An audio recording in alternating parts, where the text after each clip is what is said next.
तो टाइम हो चला है 9:15 बजे सवेरे का। और आज हमारे साथ जुड़ चुकी है, ज्वाइन हो चुकी है सागरिका। और सागरिका के प्लान के तहत अभी अगली ट्रिप होने वाली है। सागरिका ने हमें ग्रीन सिग्नल दे दिया है चलने का। और दिशा हमारी आज की हो गई है साउथ ईस्ट कोस्ट की तरफ। तो आज का डेस्टिनेशन फाइनलाइज हुआ है Pondicherry, the French colony, the land rule by some time back the French rulers. तो welcome back to the channel explore to uncover में स्वागत है सभी का। आखिरकार महाशिवरात्रि का दिन और सुबह 9 बजे बेंगलोर की सड़कों से अभी बोलेरो नियो डॉल्फिन दौड़ने लगी। तो हैप्पी महाशिवरात्रि, सभी को शुभकामनाएं शुभ महाशिवरात्रि की।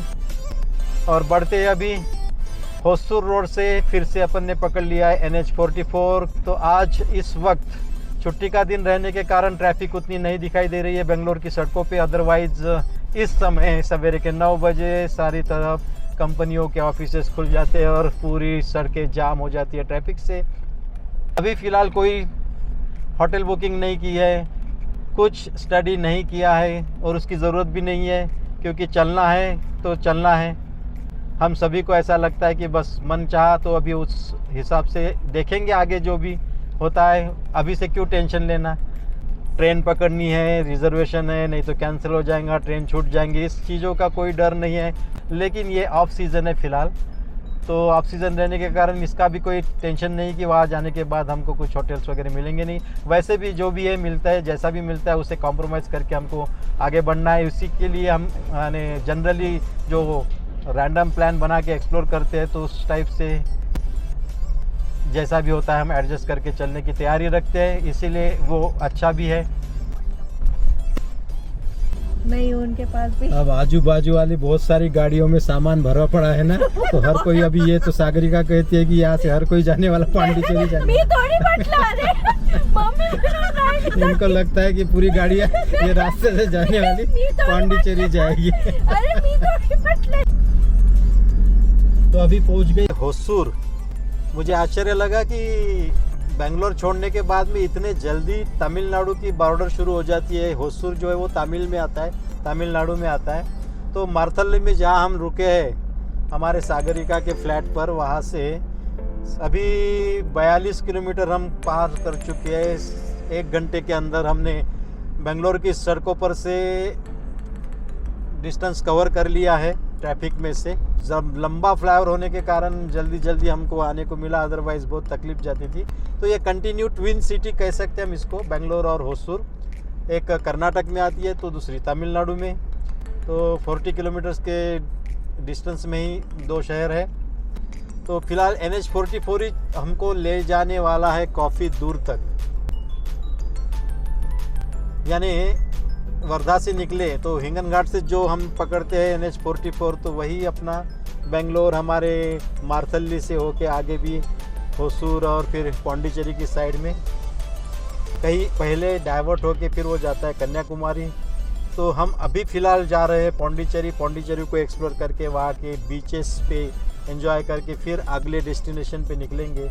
तो वो तो वहाँ जाने के बाद डिसाइड करेंगे। अभी फ़िलहाल चल रहे हैं आगे, कुछ नज़ारे मिलते हैं तो ज़रूर देखेंगे, एंजॉय करेंगे। साथ साथ में आप भी बने रहो। और वहाँ जाने के बाद सबसे पहला काम तो यही करना पड़ेगा, होटल ढूंढना पड़ेगा। फ़िलहाल सीज़न ख़त्म होने की कगार पे हम लोग नहीं जाना चाहते किसी भी जगह पिक सीज़न में, भीड़ में, मारामारी में, होटल्स की मारामारी, जगहों पे घूमने की मारामारी, तो उसमें कोई मज़ा आता नहीं है। थोड़ा सा ऑफ सीज़न हो तो हरकत नहीं, लेकिन भीड़ से थोड़ा सा निजात मिलते हैं तो अच्छा लगता है। तो जाके वहाँ पे होटल आराम से मिल जाएगा, ये हमारी कोशिश रहेगी। देखते हैं आगे चल के। देखो भाई, देखो सामने की पहाड़ी, देखो रास्ता और ये सब नज़ारे। तो सागरिका अपने ऑफिस में गाड़ी से जाएगी, धकेलते गाड़ी घर से निकालेगी और रास्ता क्रॉस करके ऑफिस में पहुंचेगी। तो उससे क्या। अच्छा, अरे अच्छा खासा बेंगलोर जैसी जगह कंपनी के आगे ही एक जिसका घर है उसके गाड़ी की क्या जरूरत। रोड क्रॉस करके जाना होता रोड है। क्रॉस करके जाना है ना, तो बस अभी गाड़ी तो यूज करना है, तो पार्किंग से निकालेंगे, ये रास्ता क्रॉस के वो क्रॉस करके फिर वो पार्किंग में रख देंगे। गाड़ी अपनी नजरों के सामने। मेरी बेस्ट फ्रेंड है गाड़ी में, उसको लेके जाती हूँ। तो बेंगलोर जैसे सिटी में घर और ऑफिस बिल्कुल गेट के आमने सामने होना, ये भी क्या बोलते हैं, किस्मत की बात है। नहीं तो दो घंटे ट्रैफिक में रहना कम होना। हाँ, फिर वो फ्लैट भी अच्छा है। देखो नज़ारे यहाँ से पूरी पहाड़ियाँ दिख रही है इधर उधर।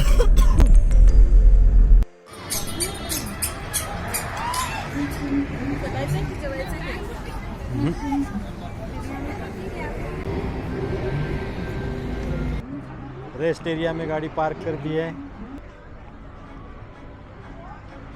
एक अच्छा रेस्ट एरिया है, बच्चों के खेलने के लिए जगह और लॉन से लेकर पार्किंग एरिया।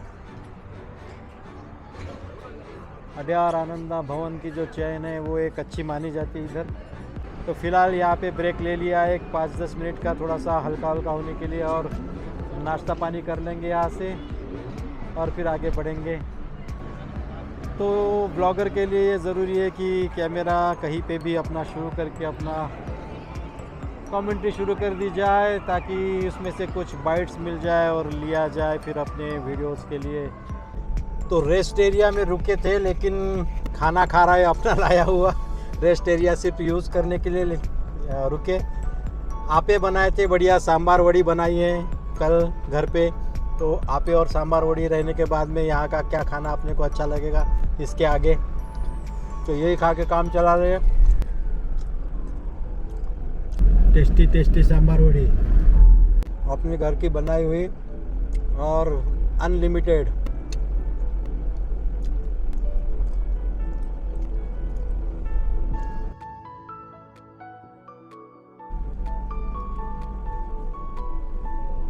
क्या जा रहा है भाई, ये किसका विंग है, किसी चीज का, हाँ विंग जैसे लग रहा है वो। तो ये सीधा रास्ता जा रहा है वेल्लोर, तिरुपति, चेन्नई। एक सर्विस रोड हमारा छूट गया, इसके कारण हमको अभी सामने जाके फिर यू टर्न लेके वापस आना है।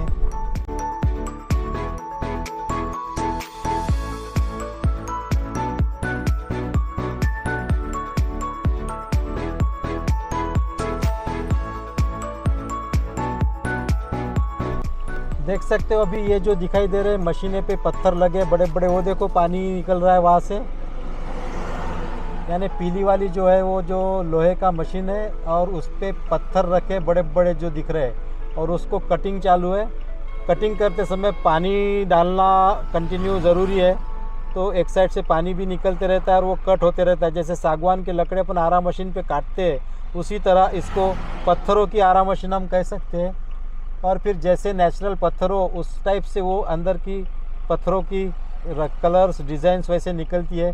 तो ये सब पहाड़े, यहाँ पे ग्रेनाइट की पहाड़े नज़र आ रही है और एक खदानें और ये उनके वर्कशॉप्स। आमतौर पर इस इलाके में या तो ग्रेनाइट की बहुत बड़े वर्कशॉप दिखाई दिए, अभी ग्रेनाइट का बिजनेस बहुत ज़्यादा, और दूसरी और ये जो नारियल के पेड़ और आम के पेड़ ज़्यादातर नज़र आ रहे हैं। तो बगीचे जो है आम और नारियल से भरे पड़े हैं। जो राइट साइड में है पूरे आम का बगीचा और लेफ्ट साइड में नारियल का बगीचा, उसमें छोटे छोटे घर, काउंटीज़। तो फ़िलहाल जो इलाका जो प्लेटू एंजॉय कर सकते हैं वो कुछ हद तक कोकन, गोवा इस टाइप का दिखाई दे रहा है।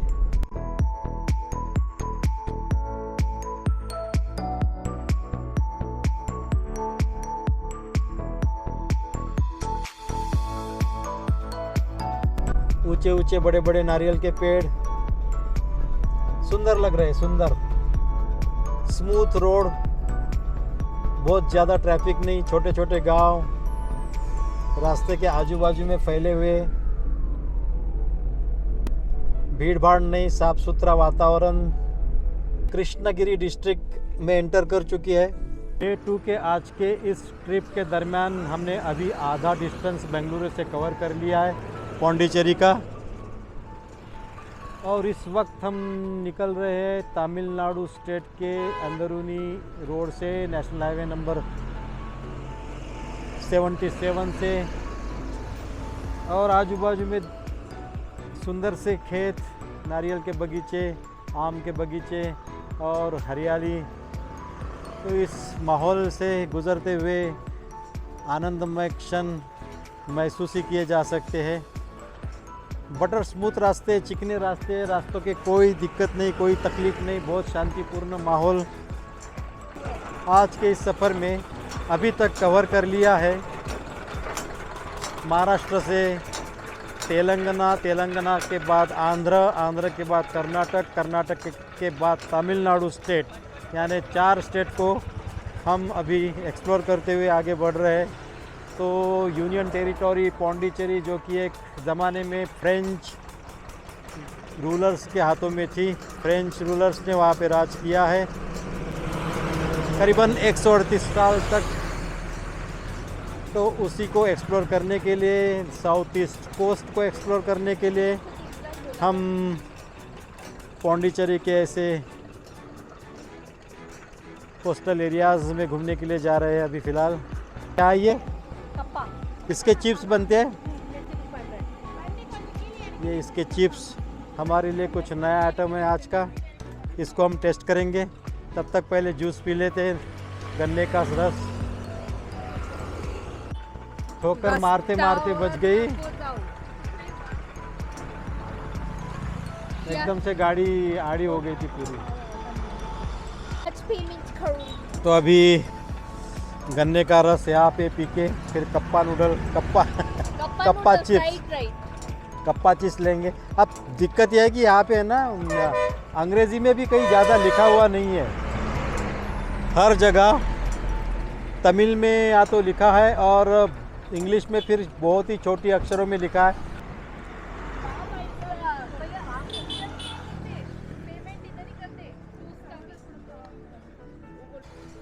$250 grams, 250 grams, 60 rupees. Okay, तो 250 grams and 3 glass. Juice 45 और and 60. Please give us 250 grams. Tamil, you are speaking Tamil, na? Which language you are speaking? हाँ नहीं, नो, अपने लिए हम। Okay, thank you.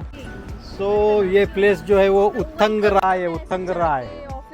और यहाँ पे भी जो इमली के पेड़ दिखाई दे रहे हैं, ये भरपूर है।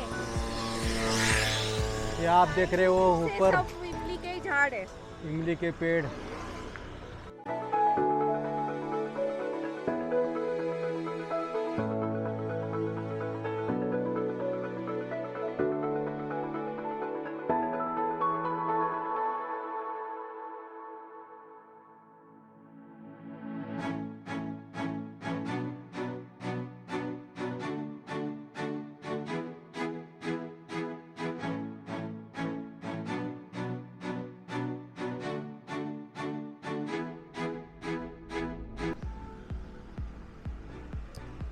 पहाड़ी के चोटी पर छोटा सा किला,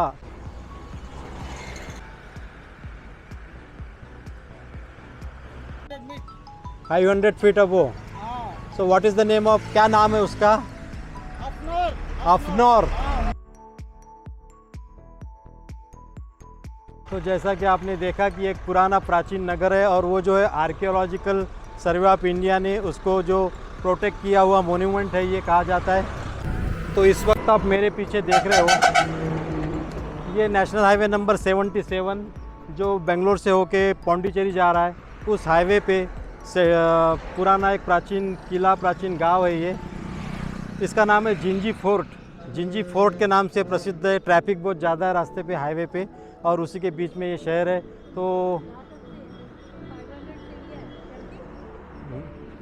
ये वो नज़ारे हैं, जो किले की दीवार है, वो ये किले की दीवार है, और ये ऊपर जो नज़र आ रहा है पूरा आपके सामने वो किला, और ये जो है ये किले का खंदक, ये जो ये किले का खंदक है, खंदक बोलते जिसमें किले को प्रोटेक्ट किया जाता था पानी से, इसमें पानी में मगरमच्छ वगैरह छोड़ के। तो ये वो खंदक है वो है, और वो किले बहुत अच्छा किला नज़र आ रहा है। ये प्रोटेक्टेड मॉन्यूमेंट में दिया गया है। नज़ारे कुछ इस तरह है, आप इसके पीछे भी देख सकते हो कितना सुंदर वो किला और टीले और पहाड़ियाँ नज़र आ रही है। तो एक बहुत अच्छा जिंजी फोर्ट हमने इतिहास में पढ़ा है। आज यहाँ से जाते वक्त हमें वो अब याद आ गया, हालांकि जाते वक्त पता नहीं था ये क्या है, कौन सा जगह है, क्या है। जब यहाँ पे मोनूमेंट पे जो बोर्ड पढ़ा, उसके बाद में जब जिंजी फोर्ट हमने पढ़ा तो वो सब याद आ गया। किसी ज़माने में हमने पढ़ा किया था जिंजी का किला। तो ये रोड ट्रिप पे यही एक अच्छा मौका मिल जाता है हर कुछ देखने का, हर कुछ जानने का, हर कुछ समझने का। कुछ फ़ोटोग्राफ्स निकालते हैं फिर निकलते आगे। तो इस वक्त दोपहर के 2 बज चुके हैं, धूप अच्छी तरह तपने लगी है, लेकिन इस धूप में भी ये जो नज़ारे देखने को मिले, ये जो जगह जानने को मिले, इसकी खुशियाँ कुछ और है कि सब गर्मी वर्मी धूप वूप हम भूल चुके। अब देख सकते हो सागरिका और अर्चना, और करीब से देखने के लिए किले को। तो एक अच्छा सुंदर सा स्पॉट, सुंदर सा किला इस बहाने हमें देखने को मिला। अपना आज का डेस्टिनेशन अब बचा है 42 किलोमीटर की दूरी पर।